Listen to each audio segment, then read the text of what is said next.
თქვენ როგორც კომპანიის დირექტორი, ალბათ ყოველდღიურად უამრავ ამოცანას წყვეტთ. სტრატეგია, გაყიდვები, ფინანსები და მაინც ხშირად ვხედავ ხოლმე დირექტორებს, რომლებიც ყველაფერ ამას კიდევ რეკრუტინგს უმატებენ. დღეს მინდა დაგანახოთ ის თუ თქვენი პირადი დროისა და ენერგიის ხარჯვა რეკრუტინგში როგორ აზიანებს თქვენსავე ბიზნესს. თქვენი მხრიდან რეკრუტინგის კეთება ნიშნავს არასწორ ფოკუსს, რეკრუტინგის დაბალ ხარისხს და ფინანსურ ზარალს. მოდით ეს სამი კომპონენტი დეტალურად განვიხილოთ. არასწორი ფოკუსი. თქვენ ხართ შორსხედველი მენეჯერი, თქვენი ყოველდღიური ფიქრები, ემოციები, გადაწყვეტილებები სწორედ ასეთი საკითხებისკენ არის ფოკუსირებული. ხოლო რეკრუტინგი ცალკე პროცესია თავისი ყოველდღიური შრომითა და ტაქტიკით. შესაბამისად, როდესაც ყოველდღიურად აწარმოებთ კომუნიკაციას კანდიდატებთან, დროს უთმობთ რეზუმეების გადარჩევას და ასე შემდეგ, თქვენ ყურადღებას აკლებთ იმას, რაც თქვენს ბიზნესს ზრდის და ავითარებს. რეკრუტინგის დაბალი ხარისხი. პროფესიონალი რეკრუტერი უკვე ფლობს უახლეს ინფორმაციებს შრომის ბაზარზე, შერჩევის მეთოდოლოგიებს, კანდიდატების გადარჩევის მეთოდოლოგიებს, ძალიან კარგად ესმის თუ როგორ უნდა დაწეროს ვაკანსიის ტექსტი და ასე შემდეგ. თქვენ ამ ყველაფრის სწავლა დაგიჟდებათ დრო. თუ ჩათვლით, რომ რაღაც დონეზე ეს საქმე უკვე ისწავლეთ და შეგიძლიათ დამოკიდება დაკეთოთ, მაინც თავის მოტყობა გამოგივათ, იმიტომ რომ ჩვენს სფეროშიც ცოდნა და ინფორმაციები ძალიან სწრაფად ძლდება და მუდმივად განახლება საჭიროებს. მესამე, ფინანსური ზარალი. ეს მდგომარეობა, როგორც წესი, სამ შემთხვევაში დგება.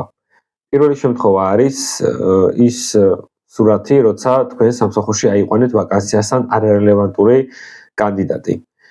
როგორც წესი, საშუალოდ 3 თვეში ან ეს ადამიანი ტოვებს ხოლმე კომპანიას, ან თავად ხელმძღვანელი უშვებს ხოლმე. შედეგად ორგანიზაცია მიიღო ის, რომ დაკარგა 3 თვეში გადახდილი ხელფასი, ამავდროულად ვერ მიიღო ის ამონაგები სამუშაო პოზიციიდან, რაც ბიზნესს უნდა მიიღო და ის ამოცანები კვლავ გადაუჭრელი დარჩა, რომელიც ამ პოზიციის ფარგლებში ადამიანს უნდა გადაეჭრა. თითოეულ სამუშაო პოზიციაზე თავისი სპეციფიკის გათვალისწინებით შეგიძლიათ თავად დათვალოთ რა ფინანსურ ზარალზე შეიძლება ამ დროს გავიდეს კომპანია. მეორე მდგომარეობა, რომელიც ფინანსურ ზარალს შეიძლება უკავშირდებოდეს, არის ვაკანსიის დახურვის გაჭიანურება. ყველაზე კარგ შემთხვევაში დაახლოებით 1 თვე მაინც დაგჭირდებათ რეკრუტინგის სრული პროცესის გასწავლელად. ამ პერიოდის განმავლობაში ჩათვალეთ, რომ თქვენი გუნდის წევრები დემოტივირდებიან, იმიტომ რომ ვიღაც სხვა ადამიანის საქმის შეთავსება უწევთ. ხოლო ამ პერიოდს კიდე დაუმატეთ 1 თვე, რომელიც ადაპტაციო პერიოდად შეიძლება ჩაითვალოს. დაახლოებით 2 თვეში იღებთ მდგომარეობას, როდესაც კვლავ ბიზნესი ვერ ახერხებს ამონაგების მიღებას. მესამე არის თქვენი პირადი დროისა და ენერგიის არამიზნობრივი ხარჯვა.